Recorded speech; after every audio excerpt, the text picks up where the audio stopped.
got off work today. Man, it really did. Ended at noon. I said, yay, let's do a snow day with AI Dungeon. And I got the scenario, but things got in the way.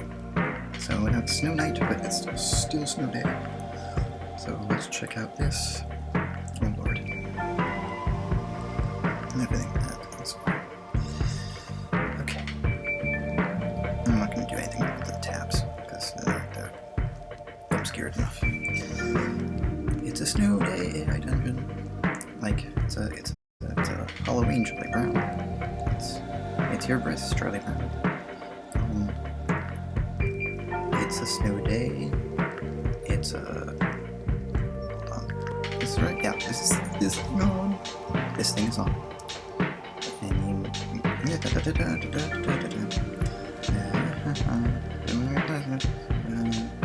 I'd be bed dress, because I wear a bed dress and hold the lantern every time I go to bed.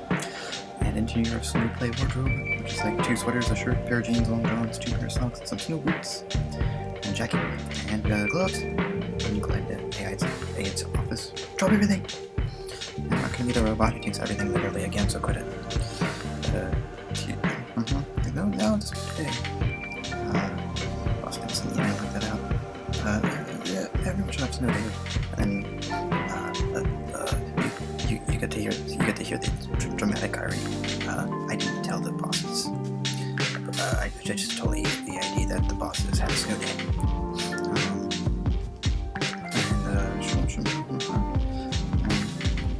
Yeah, dungeon's still running. Oh yeah, oh wait, hold on, the dungeon is still running. What do I do? I can't kick out the customers. I have an idea. Cut to the snowman that looks like a dungeon sits at a swap station wearing a tape recorder necklace that speaks when spoken to. You and Abe run straight out to the office and do snow day. Next spring break. What else?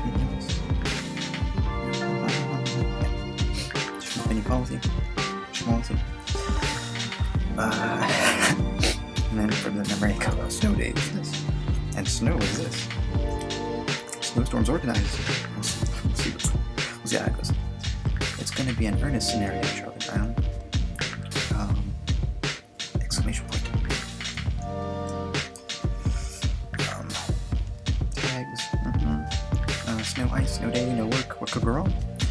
I'll say for work, because there's 40 words for snow, and 20 of them are naughty. Play.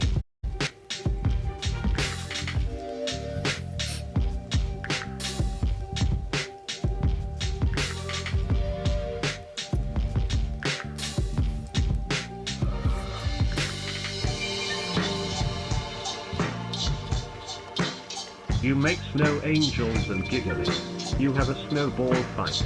Later that night you and Abe come back and turn everything off, because that is what good employees are supposed to do. Thanks for reading. Okay then, I guess we're done.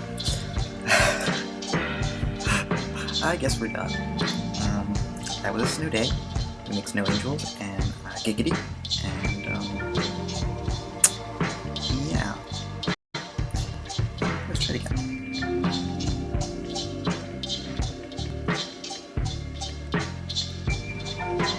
The snow is falling, the wind is blowing, the hunt is on.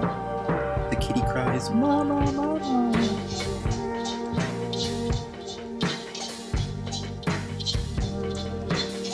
I don't want Bambi. I don't want Kitty Bambi. I don't want Kitty Bambi. I don't want the most dangerous game either. 3 times the charm.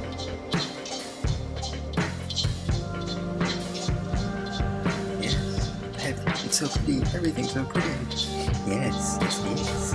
Hey, see if you can make a snowman that looks like me. Hey, spends the next 2 hours compulsively crafting the finer details of their snow models, adding leaves and twigs to make them look more realistic while you hop around and fuck around.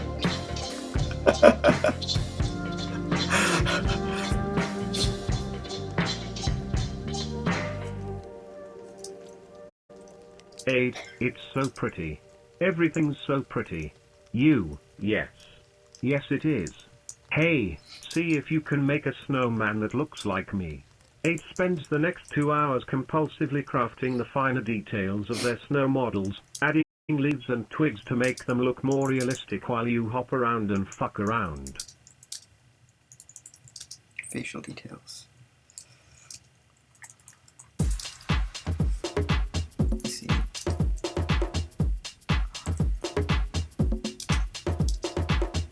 this.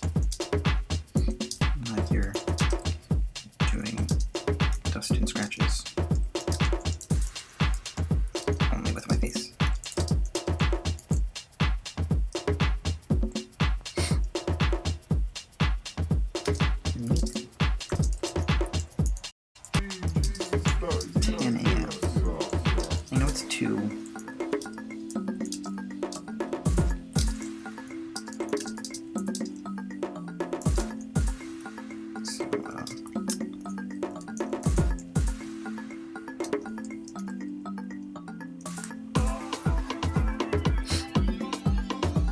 You give constructive critique on the editing of certain facial details. You see, like this, like doing dust and scratches, only with my face. And make the shading more like 10 AM. I know it's 2 PM, but that is not so flat. At last, you say time to go in. 8 despises leaving perfection behind, so they stash it under the snow and promises to come back soon to give it a proper place in the Museum of Natural History or SMTH. You both head in. You smile at the front desk girls. They give that slick "we know what you've been up to" grin back as you head to the elevator. I can see it all playing out now.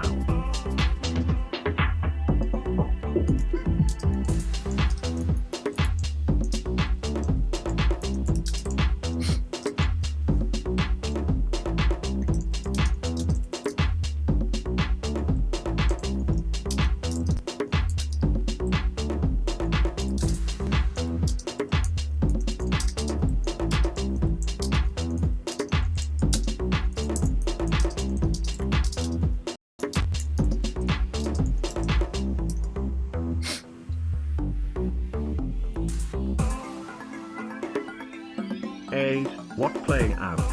Why are they there? You said the bosses had a snow day, that means everyone else had a snow day, right? Magic. 8. They might have texted the people on floor 21 that we're coming back, causing them all to hide or ambush us when the door opens. Positive thinking. 8. Positive thinking. You get out on 21 and everything looks normal. Nobody running from a murder crime, no assassinated security guards laying on the floor in a pool of blood, just peaceful workers doing peaceful worker things.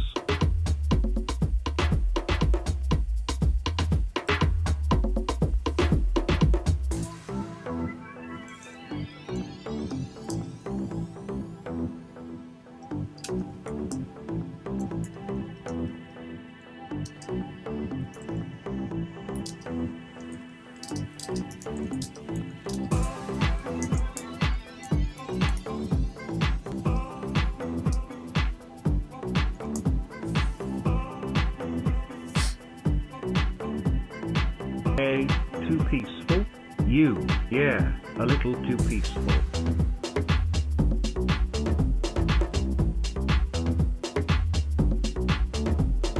You put your head down first, silently taking in the atmosphere.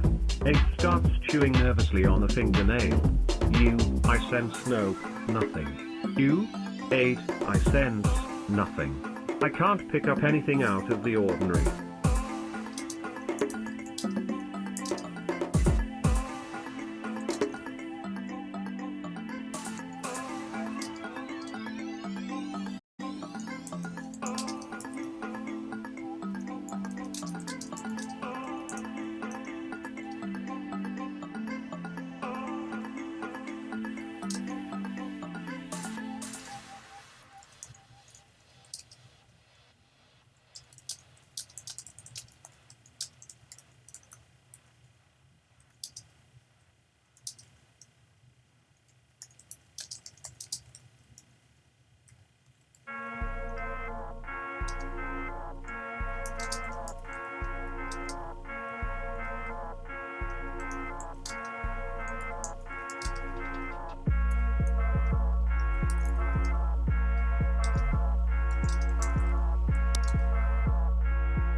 want me to the volume?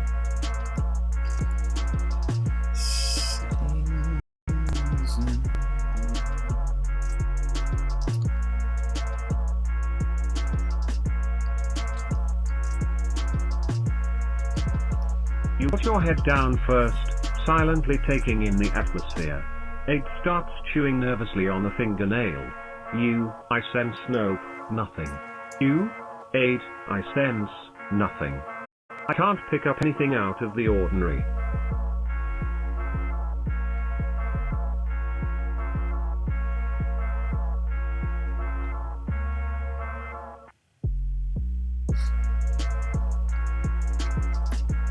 On the way to your seat, the boss's secretary stops you.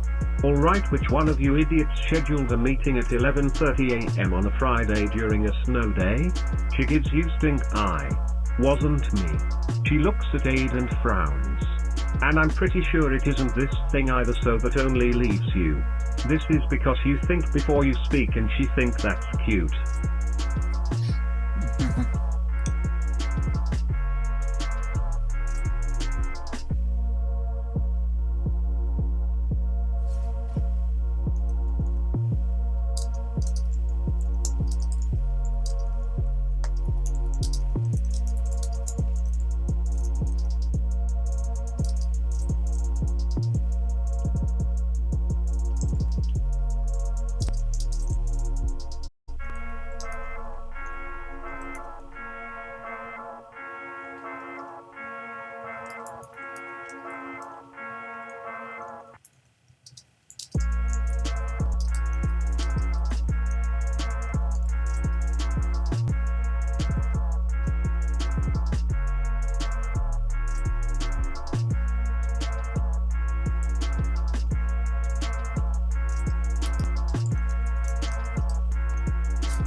You, whisper greater than I think she's talking about your fingernail, call it naily and express deep apologies. 8. Oh, Chendervix. Express sadness. What's that about my fingernail? You, your fingernail is the face of Aid. This apparent lack of respect for your friend deeply offended him. She frowns in a mixture of disbelief and annoyance. You expect me to fall for that after your speech from before? You don't even have a human face, it would just be a machine frown on the screen.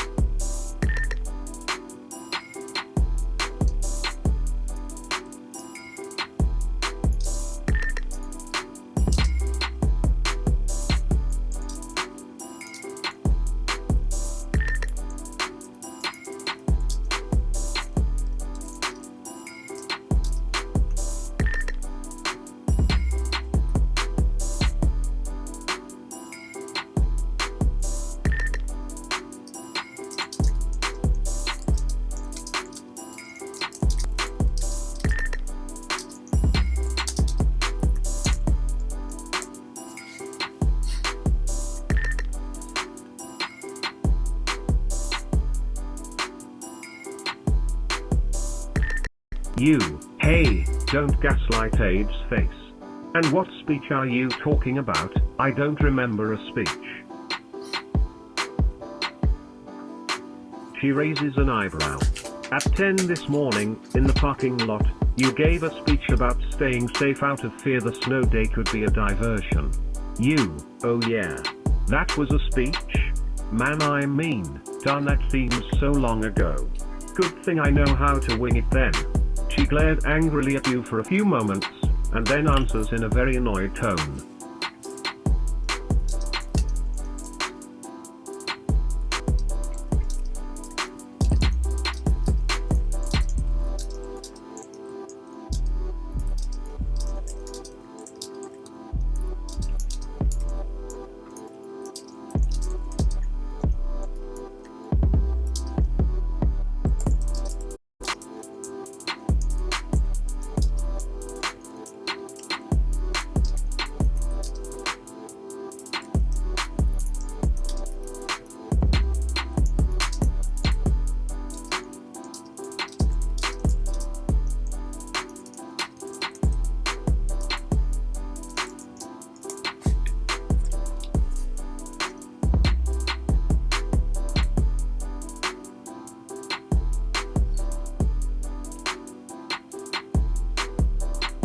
you interrupt? Well, it's a good thing the bosses were on their snow day and didn't see this embarrassing thing this non-employee like me did to all you salaried people.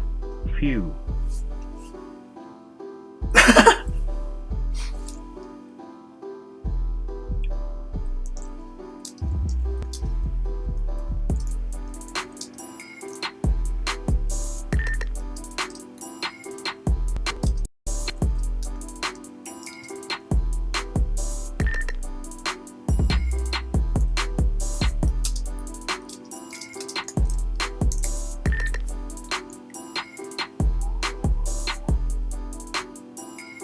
You, she's speechless, run. Aid, where to? You, back to the snow.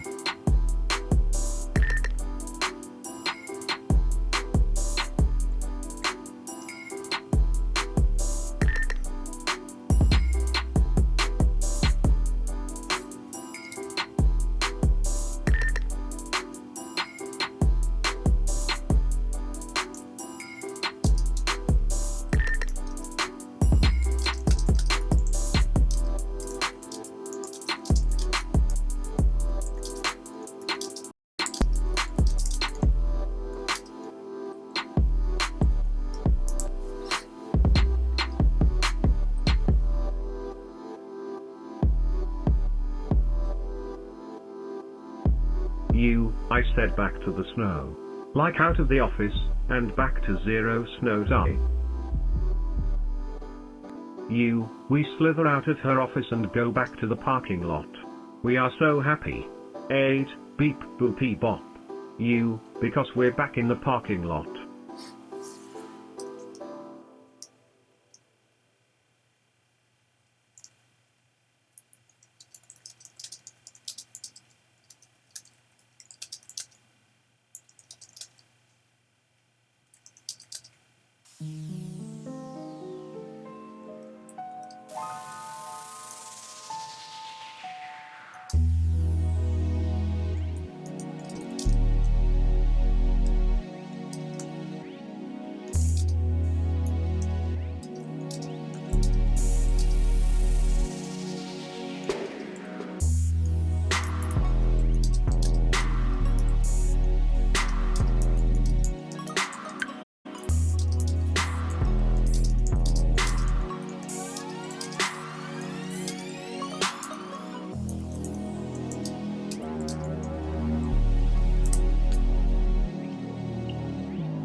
You try to make it up to Aid, and try to make a slushy effigy of Aid.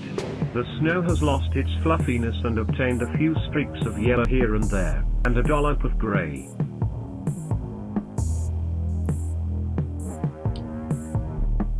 You present it.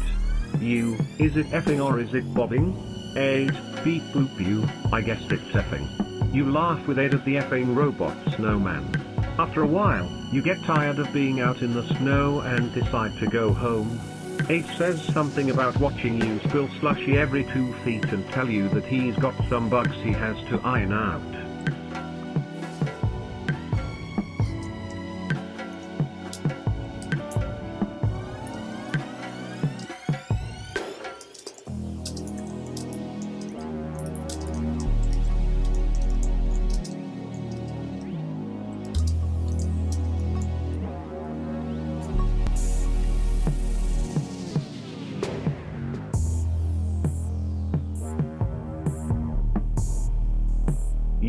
You need help with that? I can go get my iron.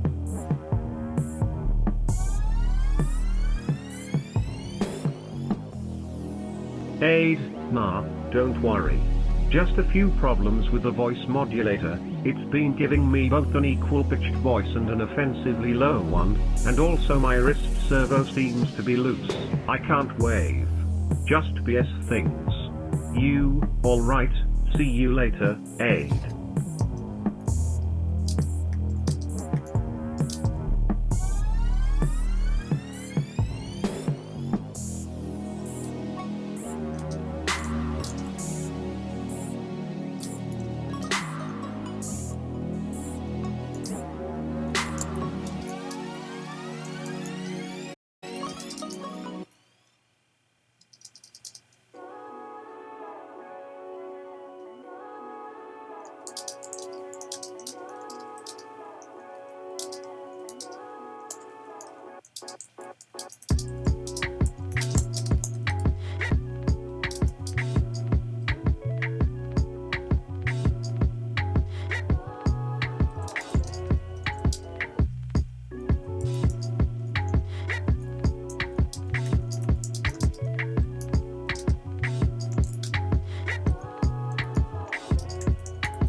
And aid, you know, if your servo is in. But, if you want out, just know there's always that option too. Aid, beep boop.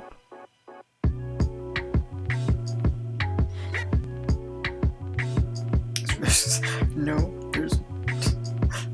I'm not going to submit aid to conversion therapy.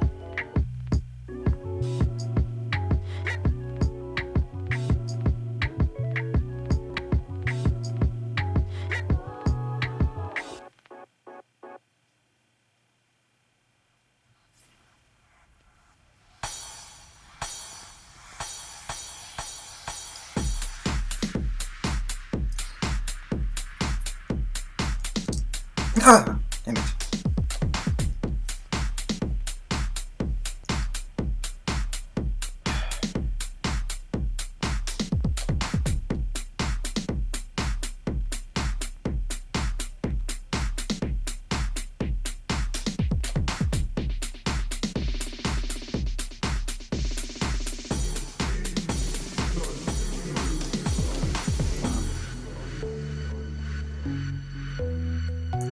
Later on that evening, you heard a knock on your door.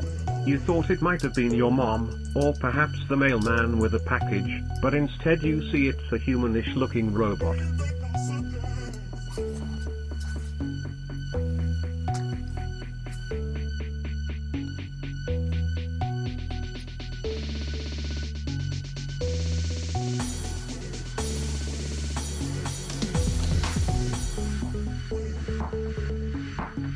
Girl robot, is this room 304? You, yes it is. Girl robot, $50 please. You, what for? Girl robot, you order dinner. Chinese food, with extra shrimp and spring roll appetizer. You, I definitely didn't order any of that. Oh wait, I think my friend who was wondering when he was going to get his robot ordered that. Girl robot, no refund.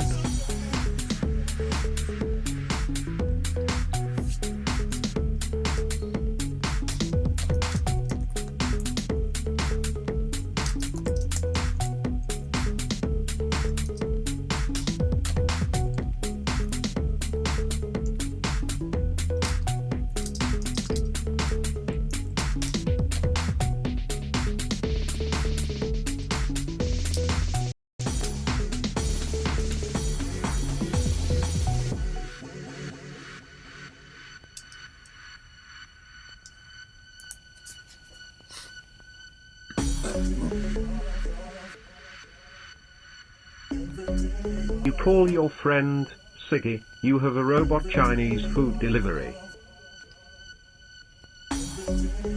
Sigmund, yeah, I did. Bye. You hang up, then to the room girl. You, alright, give it here.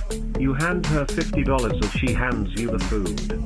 You, wasn't worth it. You give a short wave goodbye and shut the door. The next morning you wake up by your phone ringing. You look at your alarm clock, it's 10 a.m.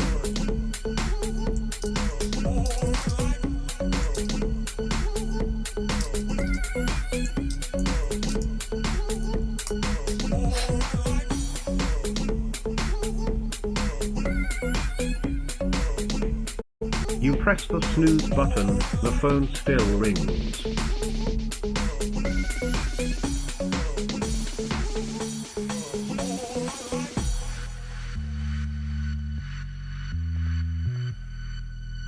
You, hello, AIDA? Aid, yes, hello? You, hello, did my wake up call? Aid, it's 10 a.m. in the morning, have you not woke up yet? You sigh and snooze again. Later on. You, hello AIDA, again. Aid, again?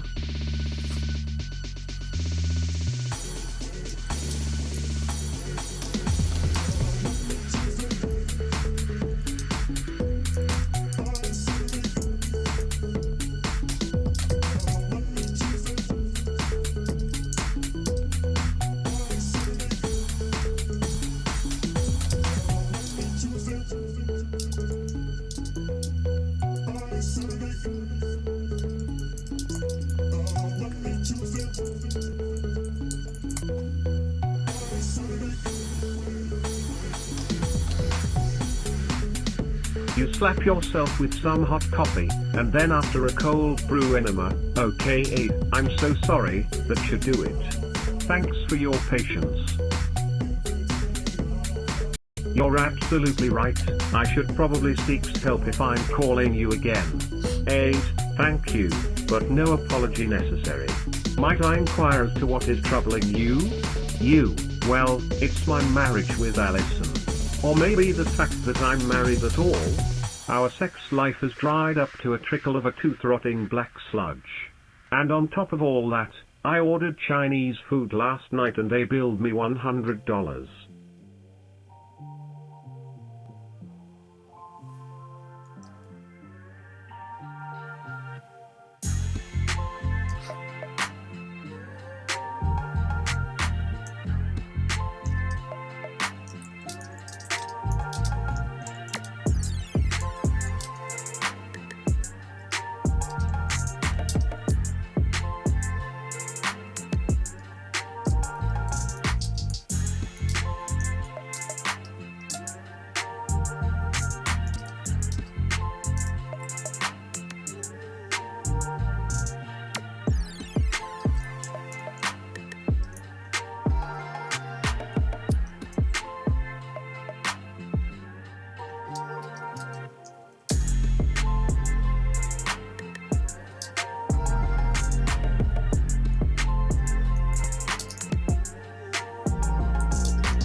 Look on the bright side.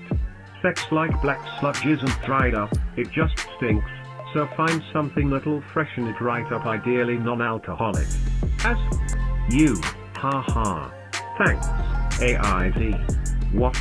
You turn on the TV and see smoke coming out of yours and Allison's house. You, shit, I have to go.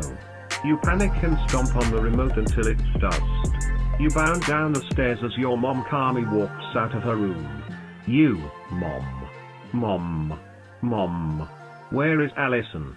Mom, Allison?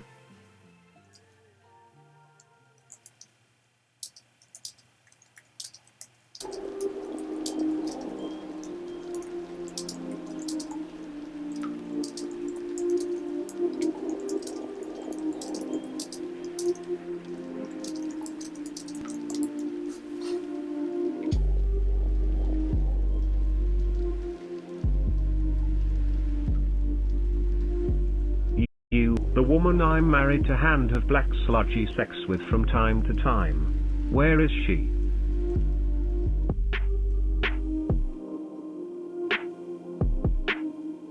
Mom, I don't know, at work I think. You, wrong place. You get into your car and drive away. You pass by a police car on your way out but you don't think anything of it. You arrive at your house.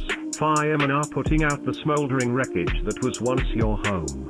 You scream in horror as you see cop cars parked outside.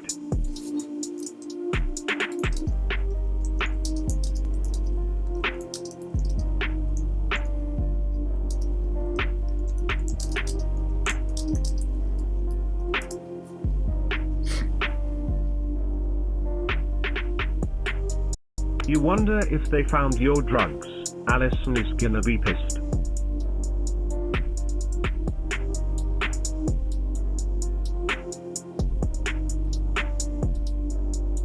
You bound into the house demanding to see the police chief.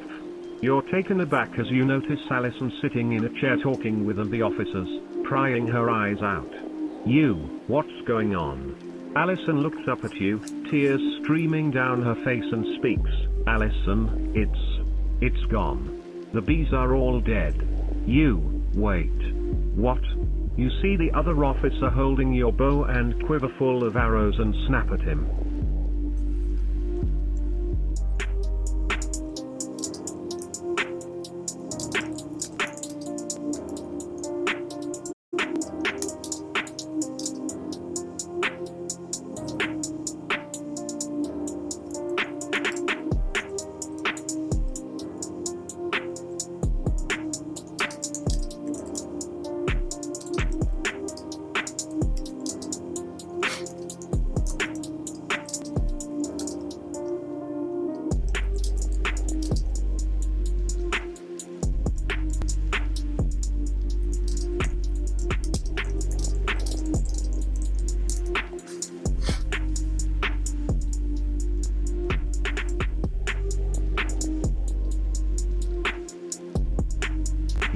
Those are heirlooms from Uncle and na hood. I'm sorry officer, please it's okay. So these bees? How did they go? Allison tells you the story through her tears. Allison, a fireman ran out of the house just after the fire was put out. He pulled off his mask and was crying uncontrollably. He said something about hearing screaming. I think it was the bees. You, let me guess, all the boxes were destroyed? Allison nods in agreement. You, furious, I'll kill whoever did this.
You, 2 questions.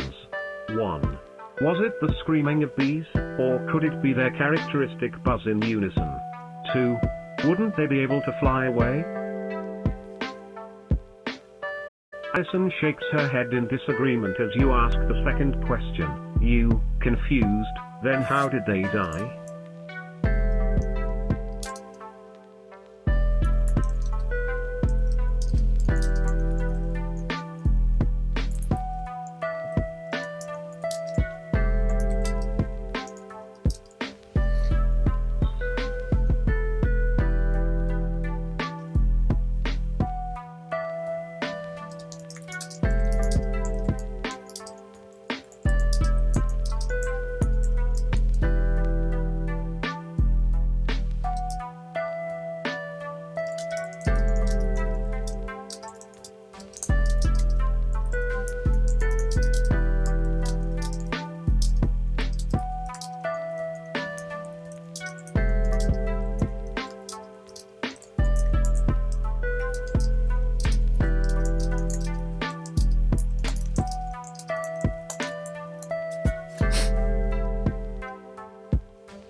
No, sorry, I'm just discombobulated via fire. You see his face twist in unhindered anger as he turns to you. You, watch it smartass, I'm the only chance you got right now. You, still agitated, she's right though, if they're gone there may still be a slight chance to bring her bees back. They were in their urns during the fire, right? You, thinking for a minute, okay here's what we do, all the urns are at your house correct?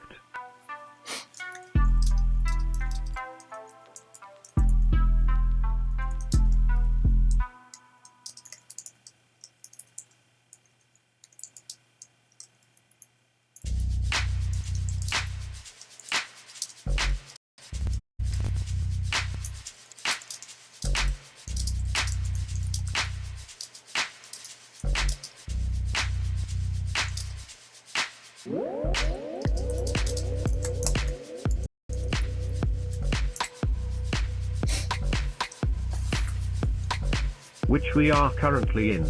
Right? Right.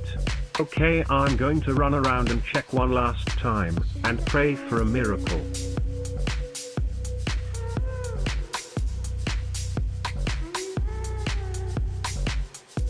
You stay here and try to figure out what we can do. As things are looking, it doesn't look good. Do either of you know anything about these? Be good, you'll learn fast. You leave the house in a bit of a huff, walking out towards your shed. Entering, you go straight to the only box that remains. Opening it, you find one lonely queen. The only survivor of the fire. Your entire life's work worthless now.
You pamper the queen with royal jelly. You think of a Christmas present from last year. They gave you 5 AIBs. You fetch them from their plush blue sponge cushion. You hum a gently wave into them and they come alive. Sing, 1, Mr. Miller, I presume. You, smiling, yes. Beat, oh let me guess, you're the queen. Sting, 1, make that with the queen, sir. Glad to meet you. My word, this home is a fire hazard. And so many of us died.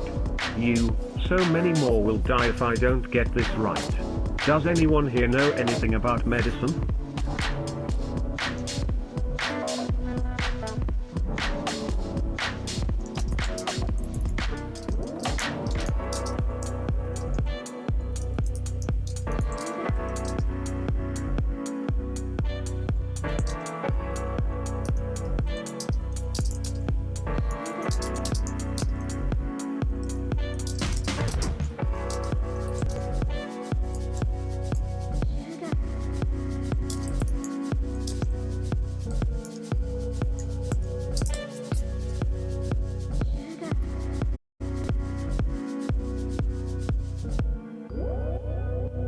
Or if I can in any way assist you with the repair of the hive and its culture, I am at your service, kindly Proto-Swarm.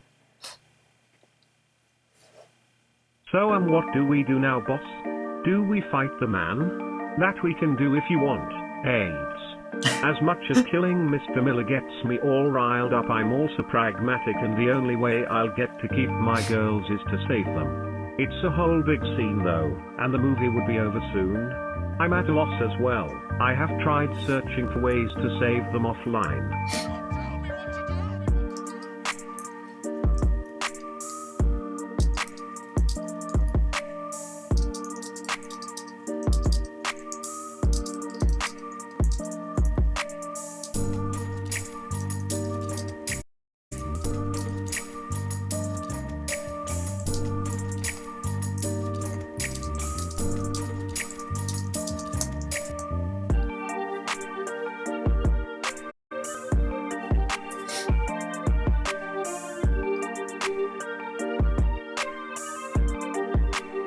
You, don't worry, for this is not a movie, this is but episode 2 of a season-long arc.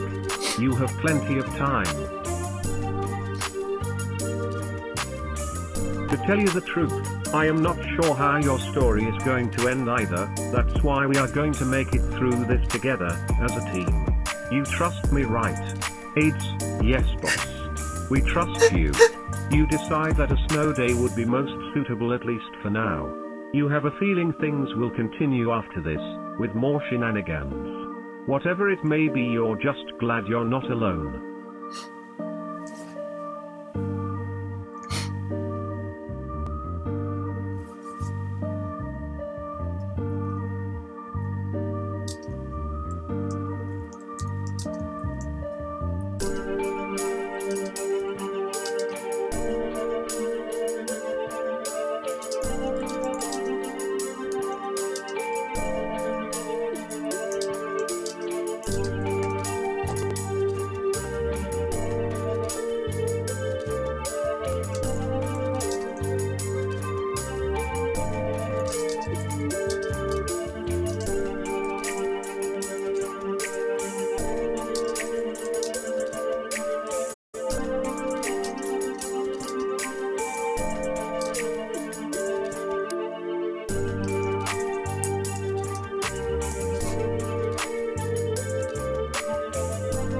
You, calling a debug, you know that Christmas present from last year. I finally had a chance to use them. I'll fill you in tomorrow. End credits. Great. I'm glad you guys made it. Seriously though, I really don't think that my intent was to write a complete trollfic here. There are definitely merits and demerits to my work, but the whole reason why I have such an excessively verbose writing is because of details. Know your troll history, folks. This entire thing is inspired by the universe of Rage Comics.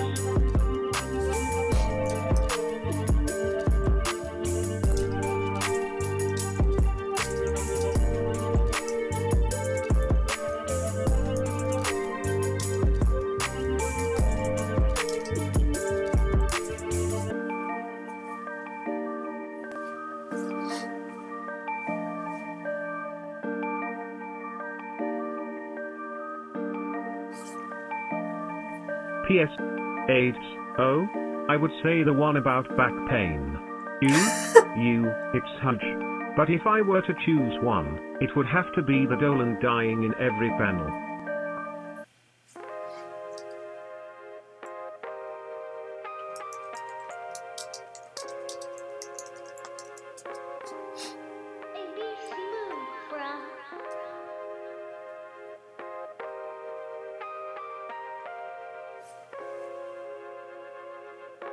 Audience, who is Dolan?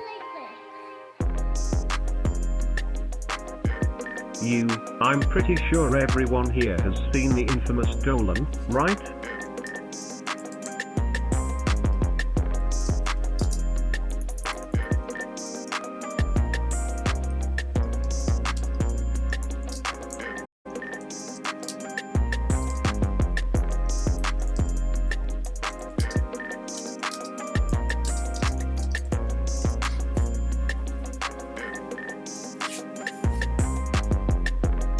Audience, in unison would we be asking if we did?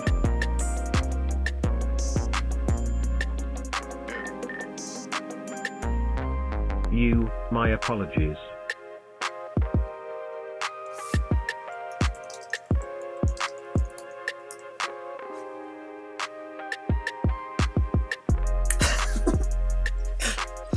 I'm waiting for you to do it. Silver, I knew it. There's no way out of this mess. A real troll fan would easily catch on to our antics.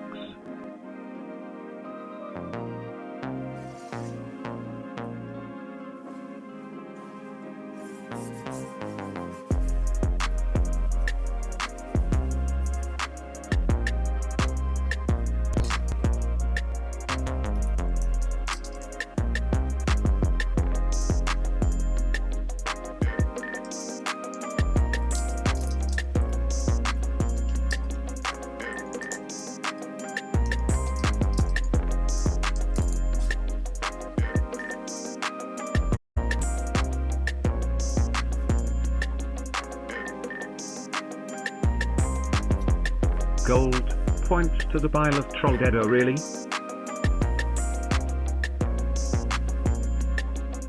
Then what is that supposed to be? And do you even realize we haven't been seen or heard since the start of this chapter? We are definitely fucked. Silver, exactly, we've gone way too far to turn back now. Besides, I'm sure that outside party is watching over us. Gold, if you believe in higher beings so much, why don't you pray for us? Maybe that's why we haven't gotten out yet.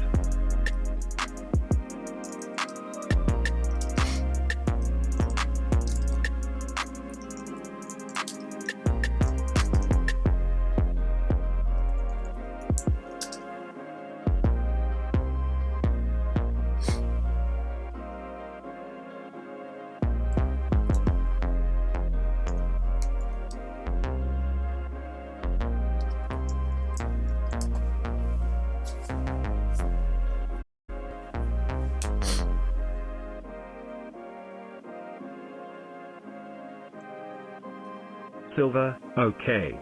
Typing, commence Praetopia Mateo. I don't know what that means, but it seems to work. The wind has stopped blowing, and everything is dead quiet. You could have heard an oink from 20 feet away. Silver, did it work? We all say in unison. Nothing. Gold, I'm scared. Silver. What's happening? Silver, just keep your cool, my friendo.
Wearing a new jock's tap, gold praise, they'd retro me satana.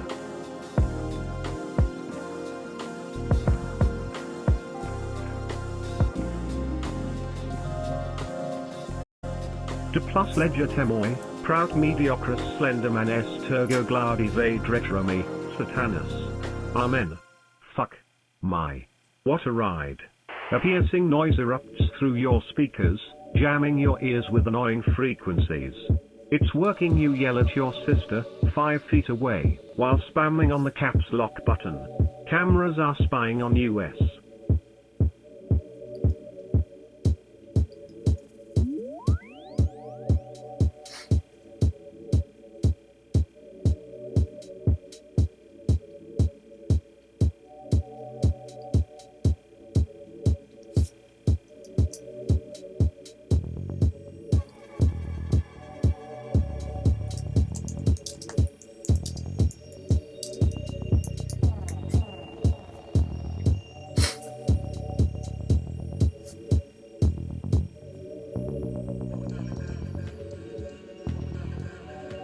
Silver, raising arms, vanitas vanitatum omnia vanitas.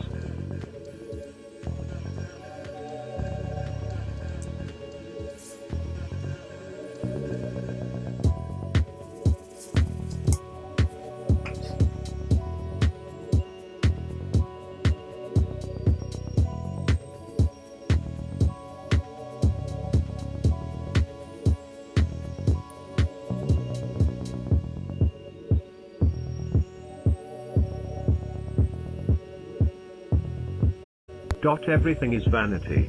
The bookshelf to the left starts shaking, making audible squeaking noises as it starts sliding to the right. An opening is revealed. It was a false wall, someone shouts. A fucking hidden passage in a secluded part of the house? How am I even surprised at this point? What horrors lay behind this concrete bunker door?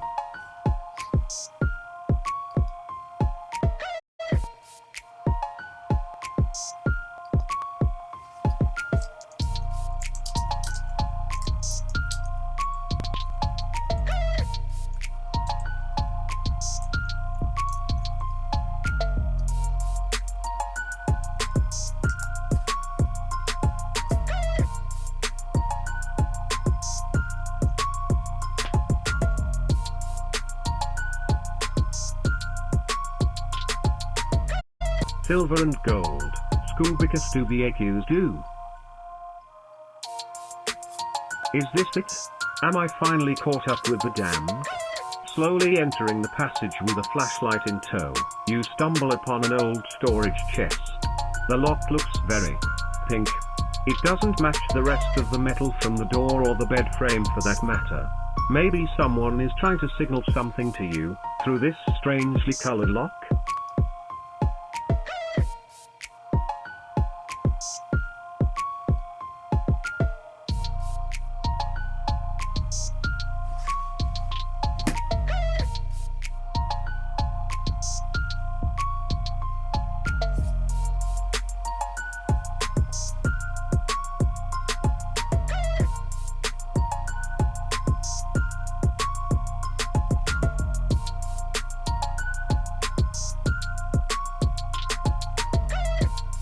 I'm looking at Latin phrases.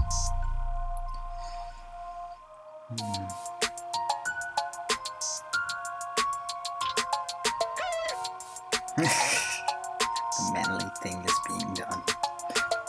Very agitator.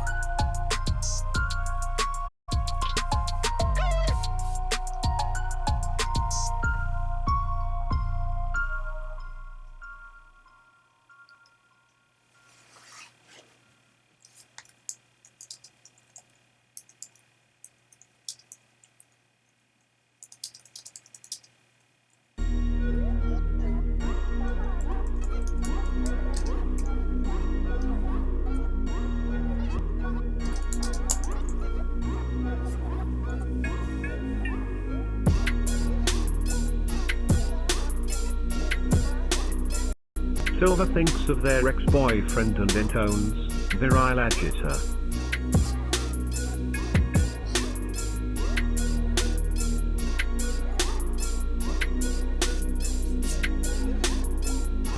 Vellum, who's now in prison for life. Or prisoners, plural? That would make sense. Hey Zeus, gold dies, could you please stop throwing that keychain inside my wardrobe? Eeny meeny miny mo, catch a badass by the toe. If he hollers, lol, let him go. Suddenly, the SLAN boys, same last access memory, burst in.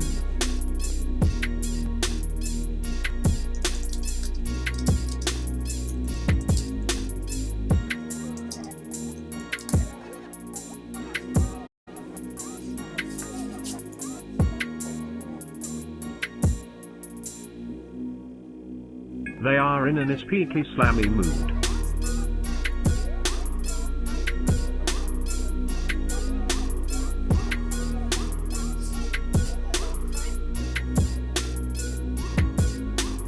Today, we warned you SL Menchant while circling you. Zeus reaches out towards you, tearing down everything around that threatens to invade your privacy. You take a good look at his hands. He is clawing at you. He tears down your heart, liver and lights and starts rooting through your intimate parts in search of valuables. Why? Why not? He looks on, smelling the contents of your intestines, examining the brand name of your spleen.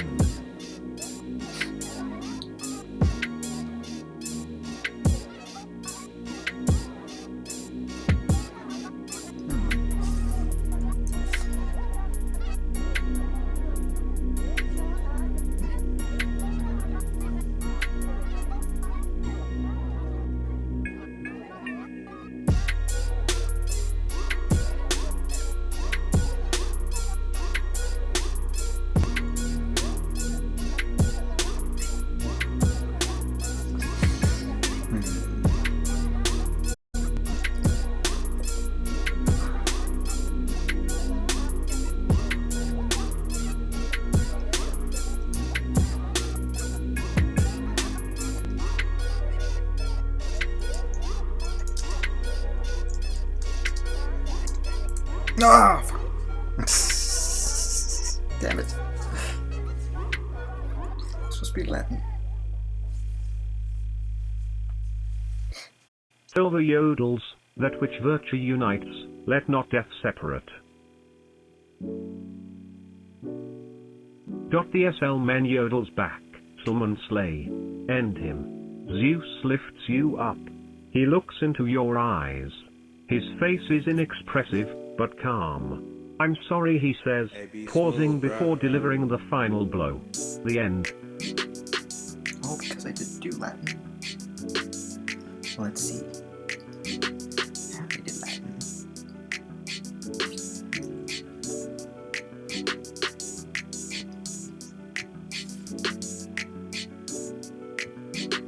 Undo.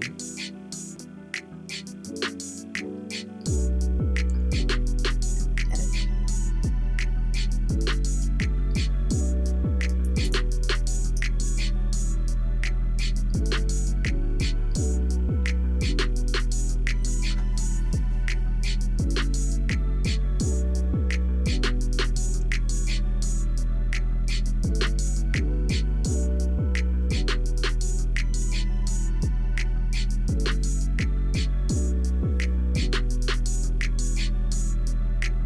But why is this happening to you? Your knowledge and your wisdom above all else should have kept you safe. But how could you have possibly known that something like this was going to happen in the first place? Ah, fuck it. Fuck it if fuck. Zeus takes a good look at his victim. Her womb is looking nice and plump, ready to hatch. God, kill these mortals already. How are they not tired of these antics yet?